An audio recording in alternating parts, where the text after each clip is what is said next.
Hello everyone and welcome back to our YouTube channel. तो एक बार फिर से आप सभी का स्वागत है आपके अपने यूट्यूब चैनल में। और आज हम बात करने वाले हैं आरआरबी फार्मासिस्ट का जो एग्ज़ाम हुआ था उसके आंसर की को लेके। और ये आंसर की रहेगी हमारी थर्ड शिफ्ट से। सेकंड शिफ्ट की जो आंसर की थी वो हम ऑलरेडी कल अपलोड कर चुके हैं और उसमें आपके बहुत सारे लोगों ने हमें ये भी बताया, इस बारे में इन्फॉर्मेशन दी है कि जो थर्ड शिफ्ट के जो क्वेश्चन पेपर था वो थोड़ा सा ज़्यादा मुश्किल था as compared to second shift. तो उन सभी क्वेश्चन को एक बार हम डिस्कस करेंगे। सभी तो नहीं कर पाएंगे, उन सब क्वेश्चंस को जो हमें आप लोगों से प्राप्त हुए हैं, कमेंट बॉक्स में हमें मिले हैं, उनको एक बार डिस्कस कर लेते हैं। तो सबसे पहले मैं आपको बता दूं डिस्क्लेमर के तौर पे कि हमारा जो ये रहने वाला है ये सारा का सारा कैसा है, मेमोरी बेस्ड है। ठीक है, ये हमारा मेमोरी बेस्ड रहेगा और इसका थोड़ा बहुत डिफरेंस आ सकता है ओरिजिनल क्वेश्चन पेपर से। ठीक है, ओरिजिनल क्वेश्चन जो थे, ओरिजिनल आंसर्स जो थे, आंसर से तो नहीं, जो ऑप्शंस बाकी अदर जो ऑप्शंस होते हैं उसमें थोड़ा डिफरेंस हो सकता है। यानी कि ये आपकी एग्जैक्ट वर्डिंग या फिर चॉइसेस को रिफ्लेक्ट नहीं करेगा। ठीक है जी, चलिए स्टार्ट करते हैं। तो पहला हमारा क्वेश्चन है, what is the principle of fluidised bed dryer. Fluidised bed dryer का प्रिंसिपल क्या है, फ्लूडाइज्ड बेड ड्रायर का फंक्शन क्या होता है, ड्राइंग करता है एक तरीके से। ठीक है, ड्राइंग करता है तो इसमें कहीं ना कहीं हीट ट्रांसफर होगा। तो वो जो हीट ट्रांसफर का मेथड है वो कौन सा फॉलो किया जाता है। हमारे पास ऑप्शन थे कंडक्शन, कन्वेक्शन, रेडिएशन और डिफ्यूजन। इनमें से कौन सा जो है प्रिंसिपल रहेगा हमारा फ्लूडाइज्ड बेड ड्रायर का। तो चलिए देखते हैं, इसका आंसर हमारा रहेगा कन्वेक्शन। ठीक है, अब क्या होता है कन्वेक्शन। कन्वेक्शन होता है जब विदाउट किसी फिजिकल टच के हीट का ट्रांसफर होता है, एनर्जी का ट्रांसफर होता है, वो रहता है हमारा कन्वेक्शन। आप डायग्राम से इसे समझ सकते हैं। इसमें देखो आप, ये जो है ये आपका कंडक्शन मेथड दिखा हुआ है। जब आपने किसी भी हॉट पॉट को पकड़ा हुआ हो तो उसकी जो हीट है वो ट्रांसफर होती है through particles, one particle solid particles के थ्रू जो वो ट्रांसफर होती है, यानी कि एक फिजिकल कॉन्टैक्ट है। ठीक है, तो वो रहेगा कंडक्शन। दूसरा रेडिएशन रहेगा, जिसमें कोई फिजिकल कॉन्टैक्ट नहीं होता, लेकिन किसके थ्रू होता है, वो एयर के थ्रू होता है, तो रेडिएशन होता है। और कन्वेक्शन होता है हमारा, जिसमें के अंदर दो लेयर्स के बीच में एनर्जी का ट्रांसफर होता है। ठीक है, हीट ट्रांसफर होता है, तो ये रहता है हमारा कन्वेक्शन। नेक्स्ट क्वेश्चन हमारा, what is the largest capsule size among the following. ये क्वेश्चन हमारा सेकंड शिफ्ट में भी आया था, लेकिन वहाँ पे इसके साइज के बारे में नहीं पूछा गया था। वहाँ पे पूछा गया था कि 00 साइज का जो हमारा कैप्सूल होता है उसकी जो कैपेसिटी होती है वो कितने वॉल्यूम की होती है, कितने ml की होती है। वहाँ पे वॉल्यूम पूछा गया था। थर्ड शिफ्ट में जो है इसका साइज पूछा गया है। यानी कि हर जितने भी आपके कंपिटेटिव एग्जाम होते हैं, टैबलेट और कैप्सूल से अच्छे खासे क्वेश्चन पूछे जाते हैं, जिनमें से एक आपका कैप्सूल साइज को लेकर पूछा जाता है। तो यहाँ पे पूछा गया है लार्जेस्ट साइज को लेकर। तो लार्जेस्ट साइज क्या होता है, जैसे मैंने आपको कल भी बताया था, जो हमने वो पेपर डिस्कस किया था सेकंड शिफ्ट वाला, कि सबसे बड़ा कौन सा कैप्सूल होता है आपका 000 वाला, उसके बाद 00, सिंगल 0, 1, 2, 3, 4, 5 ये रेंज होती है। और स्मॉलेस्ट हमारा 5 होता है और लार्जेस्ट हमारा 000। साइड में मैंने जो एक डायग्राम यहाँ पे ऐड किया, यहाँ पे आप देख सकते हो जो हमारा लार्जेस्ट साइज है, लार्जेस्ट कौन सा है, 000 वाला। ये देखिए, ये वाला हमारा लार्जेस्ट कैप्सूल है। तो इसको हमें ऐसे कैसे इसकी नेमिंग करते हैं 000, और जो स्मॉलेस्ट होता है हमारा 5 होता है। ठीक है जी, चलिए हमारा थर्ड क्वेश्चन भी यही है, what is the smallest capsule size. उसमें लार्जेस्ट कैप्सूल साइज पूछा हुआ था, इसमें स्मॉलेस्ट कैप्सूल साइज पूछ लिया। तो इनमें से कौन सा है जो आपका स्मॉलेस्ट कैप्सूल रहता है। तो देखिए कौन सा रहेगा आपका, साइज नंबर 5, ये आपका स्मॉलेस्ट कैप्सूल रहता है। यानी कि इसके अंदर कम से कम क्वांटिटी आती है। अगर आप लिक्विड डोजेस फॉर्म को इसके अंदर इंटरप्ट कर रहे हो तो कम ml आएगा, और अगर आप ग्रेन्यूल्स या फिर सॉलिड पार्टिकल्स को कर रहे हो जिसके अंदर कम वेट आएगा। ठीक है जी, चलिए डिस्कस कर लेते हैं। Next question, what is the function of DNA ligase. DNA ligase का क्या फंक्शन होता है। ठीक है, तो डीएनए लाइगेज क्या करती है, ये जो आपके डीएनए के अलग अलग फ्रेगमेंट्स होते हैं उनको ज्वाइन करने का काम करती है। ठीक है, एक एंजाइम होता है जो उनको ज्वाइन करने का काम करता है। तो आपके ऑप्शन हमारे अनवाइंडिंग डीएनए, डीएनए को अनवाइंड करता है, बिल्कुल नहीं। ज्वाइनिंग डीएनए फ्रेगमेंट्स, जी हाँ। सिंथेसाइजिंग आरएनए, नहीं। सिंथेसाइजिंग ऑफ आरएनए क्या कहलाता है, that is transcription. And degrading DNA, नहीं। तो इसका फोर्थ ऑप्शन भी नहीं। तो इसका एग्जैक्ट आंसर क्या रहेगा आपका, ज्वाइनिंग डीएनए फ्रेगमेंट्स। तो ठीक है, यहाँ पे आप देख सकते हो कि जो डीएनए के फ्रेगमेंट्स है, एक डीएनए का फ्रेगमेंट्स हमारा ये था, एक डीएनए का फ्रेगमेंट ये था। तो यहाँ पे क्या हुआ, जो ब्लू कलर से आपको दिखाया हुआ लाइगेज एंजाइम आया और इन दोनों को क्या कर दिया, ज्वाइन कर दिया, एक दूसरे के साथ इन्हें कनेक्ट कर दिया। तो यहाँ पे जो रेड कलर के मार्कर लगे हुए हैं ये इनके प्रीवियस बॉन्ड को दिखाते हैं कि जहाँ से एक पहले कटा हुआ था। ठीक है, तो अब डीएनए के जो फ्रेगमेंट्स है आपस में ज्वाइन कर गए, यही डीएनए लाइगेज का हमारा फंक्शन होता है। नेक्स्ट क्वेश्चन हमारा, HMG coenzyme A reductase is also known as. HMG जो HMG coenzyme A reductase inhibitor होते हैं, इसके अंदर कौन कौन से हमारे ड्रग्स आते हैं। तो सबसे पहली ही कैटेगरी होती है हमारी एंटी हाइपरलिपिड मिक्स की, वो कौन सी होती है, दैट इज स्टैटिन। तो इसका राइट आंसर रहेगा स्टैटिन। ठीक है, तो यहाँ पे आप देख सकते हो HMG कोएंजाइम ए से बनता है हमारा मेल्वेनोइक एसिड, और मेल्वेनोइक एसिड की जो ट्रांसफॉर्मेशन है ये किसकी वजह से हुई है, स्टैटिन इस कन्वर्जन को रोक देगा। ठीक है, अब मेलेनोइक एसिड किस में कन्वर्ट होता है, कोलेस्ट्रॉल में। तो हम मेल्वेनिक एसिड को ही नहीं सिंथेसाइज होने देंगे तो कोलेस्ट्रॉल भी सिंथेसाइज नहीं होगा। और ऐसे हमारी ये जो ड्रग्स हमारी HMG coenzyme A reductase inhibitor इस प्रकार से हमारा फंक्शन परफॉर्म करती है। ठीक है, तो ये स्टैटिन। तो यहाँ पे एक और आएगा, यहाँ पे आएगा इनहिबिटर। ठीक है, इनकम्प्लीट क्वेश्चन है। HMG coenzyme A reductase inhibitors को स्टैटिन बोला जाता है। ठीक है, जो इस एंजाइम को इनहिबिट करती हो।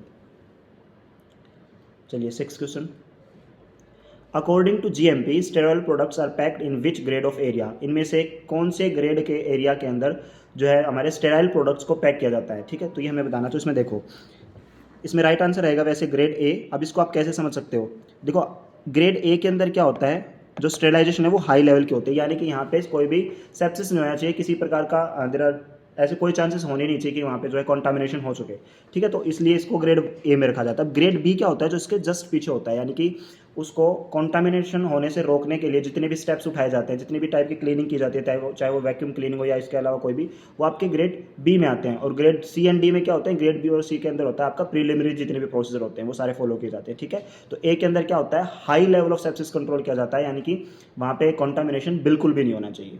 तो यहाँ पे क्या पूछा इन्होंने, जो स्टेराइल प्रोडक्ट होते हैं जिनकी स्टेबिलिटी काफ़ी अच्छी होती है, तो उनके कहाँ कहाँ पे उन्हें पैक किया जाता है, that is area grade A के अंदर।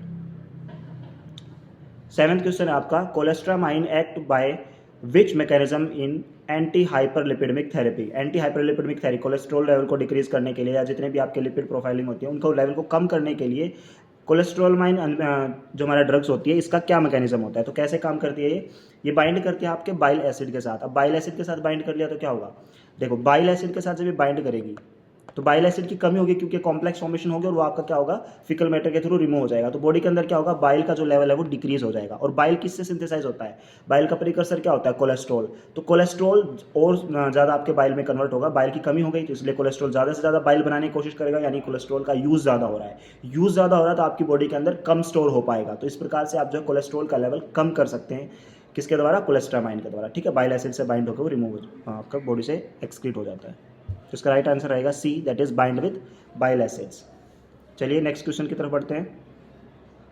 According to the drugs and magic remedies act which claim is prohibited. इनमें से कौन से एक क्लेम को प्रोहिबिट किया गया है या झूठा साबित किया गया है, किसके according, drug and magic remedies के अकॉर्डिंग। तो इसका आंसर रहेगा B, that is cancer cure in 30 days, ठीक है। 30 दिन के अंदर कैंसर का क्योर हो ही नहीं सकता है। तो ये आपका जो drug and magic remedies act के थ्रू आता है, ऐसे कोई अभी तक ऐसा कोई ट्रीटमेंट बना ही नहीं है।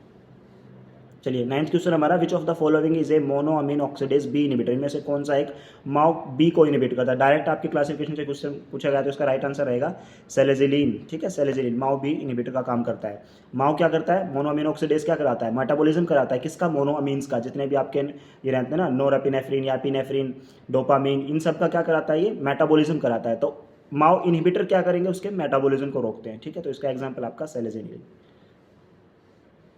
10th क्वेश्चन हमारा, what is the anti platelet mechanism of action of aspirin. Aspirin का एंटी प्लेटलेट मैकेनिज्म किसके थ्रू होता है। तो इनके आपके ऑप्शन थे P2Y12 blocker, COX-2 inhibitor, COX-1 enzyme को इनिबिट करके, या फिर थ्रोम्बिन रिसेप्टर को एंटागोनाइज करके। तो इसका एग्जैक्ट आंसर रहेगा that is C, irreversible inhibition of COX-1 enzyme, क्योंकि आगे जाके लीड करता है किसमें, या आपके जितने भी वो होते हैं थ्रोम्बोज TX2 या फिर TXA वाले जितने मैकेनिज्म होते हैं उन सबको लीड करता है। तो हम इसको पहले ही रोक देंगे ताकि ये सारे एंटी जो प्लेटलेट एग्रीगेशन है वो ना हो, ठीक है। तो इस हिसाब से एंटी प्लेटलेट मैकेनिज्म को शो करता है, ठीक है। तो इसका राइट हमारा आंसर रहेगा answer C.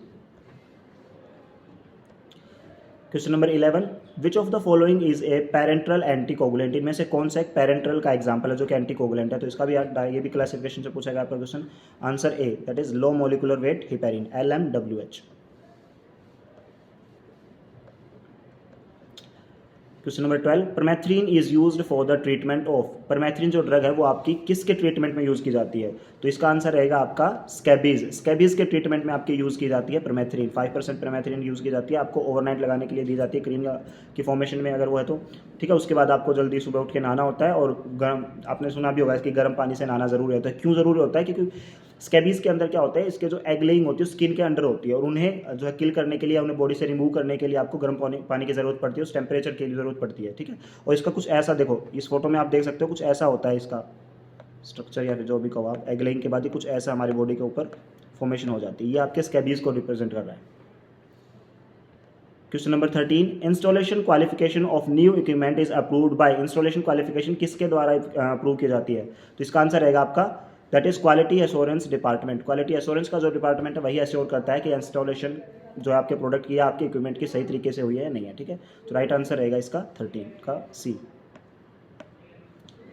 Next question number 14, in which bone injury are boxers most likely to have fractures.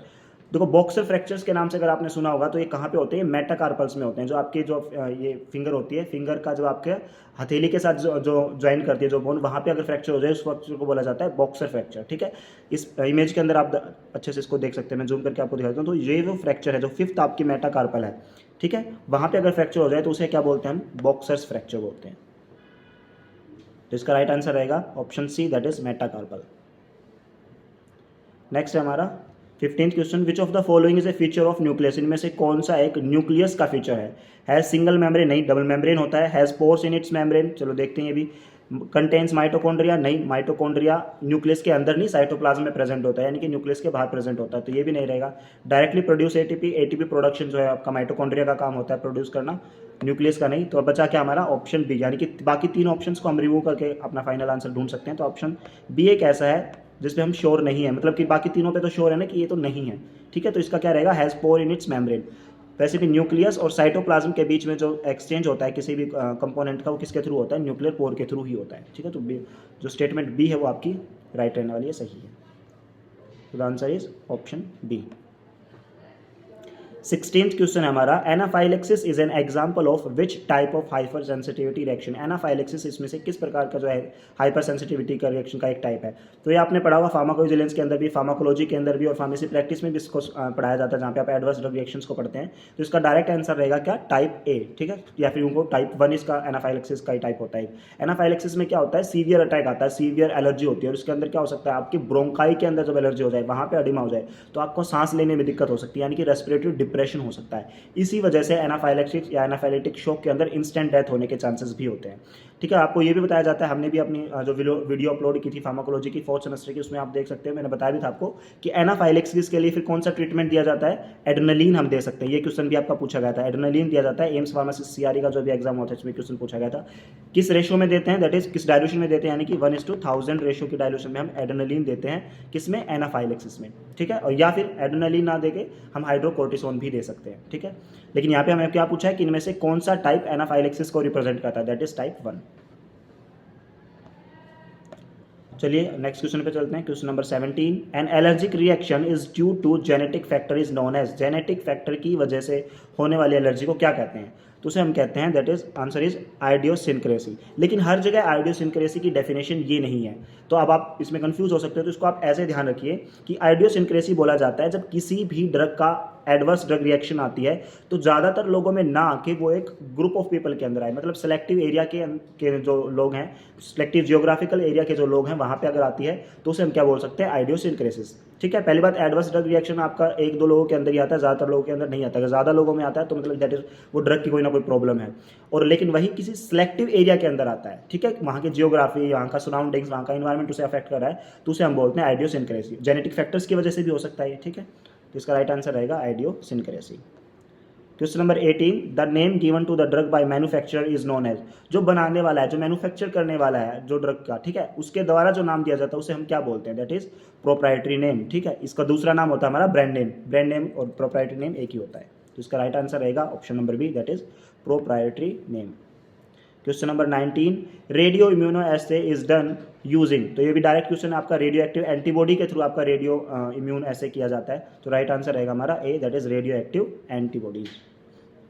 Last question हमारा question number 20, which of the following enzyme is the most commonly involve in the phase 1 drug metabolism. अब आपने metabolism यानी कि bio transformation के अलग अलग वो पढ़े होंगे फेज, है ना, फेज 1 और फेज 2। फेज 1 के कुछ एग्जाम्पल होते हैं, ऑक्सीडेशन, रिडक्शन, हाइड्रोलिसिस, और फेज 2 के पढ़े होंगे आपने, जितने भी आपके कंजुगेशन मेथड होते हैं, चाहे वो आपका ग्लूटाथायोन हो, ग्लूटेनोइड कंजुगेशन हो, एसिटाइलेशन हो, मिथाइलेशन हो, वो सारे के सारे आपने फेज 2 में पढ़े होंगे। तो इन्होंने क्या पूछा है, इनमें से कौन सा एक मोस्ट कॉमनली यूज होता है फेज 1 के अंदर। ऑप्शंस थोड़े अलग हैं, लेकिन अगर क्वेश्चन सिर्फ ये होता है कि फेज 1 का जनरली कौन सा होता है, यानी कि ज़्यादातर ड्रग्स कौन सा फेज 1 फॉलो करती है, तो इसका आंसर रहना था आपका ऑक्सीडेशन। या फिर फेज 2 के बारे में पूछ ले कि फेज 2 के जितने भी होते हैं उसमें से कौन सा मोस्ट कॉमनली फॉलो किया जाता है, तो उसका रहता है आपका ग्लूटेनोइड जो कंजुगेशन होती है वो वाला। लेकिन यहाँ पे इन्होंने कुछ और ही पूछा है। इसका कहने का मतलब ये है कि इन चारों में से कौन सा एक फेज 1 का एग्जाम्पल है। तो बाकी तीन आप देख सकते हैं फेज 2 के, glutathione transferase, UDP transferase and acetyl cholesterase type. ये आपका किसका रहेगा, ये रहेगा आपका टाइप बी का, सॉरी फेज 2 का। ठीक है, ये फेज 2 का एग्जांपल है। तो बचा एक, दैट इज साइटोक्रोम P450। ये आपका क्या रहेगा, सिंपल फेज 1 का रहेगा। ठीक है, राइट आंसर रहेगा हमारा 20 का ए, दैट इज साइटोक्रोम P450। तो ये था हमारा थर्ड शिफ्ट के कुछ क्वेश्चन जो हमने आपके साथ डिस्कस किया आरआरबी फार्मासिस्ट, जो हमारा 28 अप्रैल को हुआ था। इसके अलावा जितने भी क्वेश्चन है, अभी तो हमने सिर्फ 20 ही डिस्कस किया, अगर इसके अलावा आपके पास कोई भी क्वेश्चन है तो आप हमें कमेंट बॉक्स में जरूर हमारे साथ शेयर कीजिए। सेकंड शिफ्ट भी हमारी अब पूरी जो है डिस्कस नहीं हुई है, वो भी आप हमारे साथ शेयर कर सकते हैं, लेकिन अपने क्वेश्चन के सामने जरूर मेंशन करना है कि शिफ्ट सेकंड का क्वेश्चन है या शिफ्ट थर्ड का क्वेश्चन है। अगर आपको जो अभी हमने क्वेश्चन डिस्कस किए इनसे कोई रिलेटेड डाउट है या कोई प्रॉब्लम है, आपको लगता है कि क्वेश्चन हमने गलत डिस्कस किया, कुछ और तरीका उसका होना था, कुछ और अप्रोच होनी थी उस क्वेश्चन को डिस्कस करने की, तो वो भी आप हमें बेझिझक कमेंट बॉक्स में पूछ सकते हैं। वीडियो में अंत तक बने रहने के लिए आपका बहुत बहुत धन्यवाद। Thank you so much.